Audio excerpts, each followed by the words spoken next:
बच्चों, अगर adaptive radiation को समझना है तो उससे पहले डार्विन की फिंचेस की छोटी सी कहानी इस छोटे से पिक्चर के जरिए सुनते हैं। साउथ अमेरिका में पैसिफिक ओशन के पास गैलोपैगस नाम का आइलैंड है। ये चेन ऑफ आइलैंड है, ग्रुप ऑफ आइलैंड है। ये वोल्केनो ओरिजिन के थे और बहुत समय पहले यहाँ पे कोई भी एनिमल नहीं था, लेकिन ऐसा माना जाता है कि समुद्री तूफ़ान और तेज़ हवा के झोंके की वजह से कुछ फिंचेस इस आइलैंड तक आने में पॉसिबल नहीं, बट कुछ फिंचेस समुद्र में गिरकर ही मर गईं। ये फिंचेस क्या थी, ये तो सबसे पहले जान लें कि ये बर्ड है। छोटी सी बर्ड होती हैं, स्मॉल सी, और ये ब्लैक कलर की होती हैं और ओरिजिनली ये सीड खाती थी। ये जहाँ से भी ये ब्लो करके आई थी वहाँ पे किस तरह का एनवायरनमेंट था कि ये सीड खाती थी, सीड ईटर थी।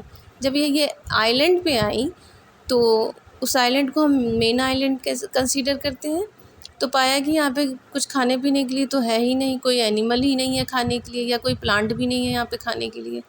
तो अब ये क्या करने लगी, उस जगह के इस बाकी गैलोपैगस आइलैंड की तरफ ये रेडिएट करना स्टार्ट कर दिया। बाकी जो आइलैंड थे उसकी तरफ जाना स्टार्ट कर दिया, फैलना स्टार्ट कर दिया।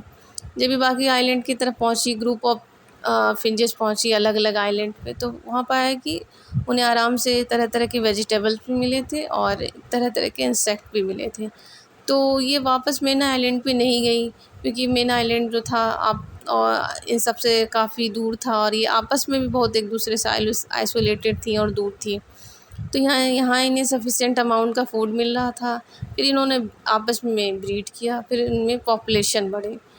तो इनके काफ़ी समय के बाद इनकी पॉपुलेशन में कुछ चेंजेस देखा गया कि नए तरीके का एक फिंचेस देखा गया। नई तरीके के फिंचेस अब दिखने लगे थे। नए तरीके के फिंचेस दिखने का मतलब है अब नए तरह के स्पीसीज बनने लगे थे।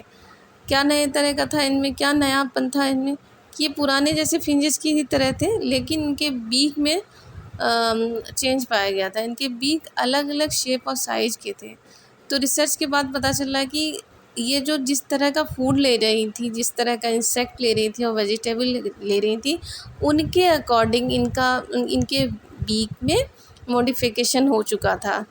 और इस तरह से हम कह सकते हैं कि नए हैबिटेट में ये चली गई, रेडिएट हो गई पुराने से आकर, और यहाँ के इन्वायरमेंट को अडेप्ट किया, जिससे नए स्पीसीज बने। तो इस तरह से डार्विन के फिंचेस की कहानी ख़त्म हुई और एडिप्टेशन हो गया इनका।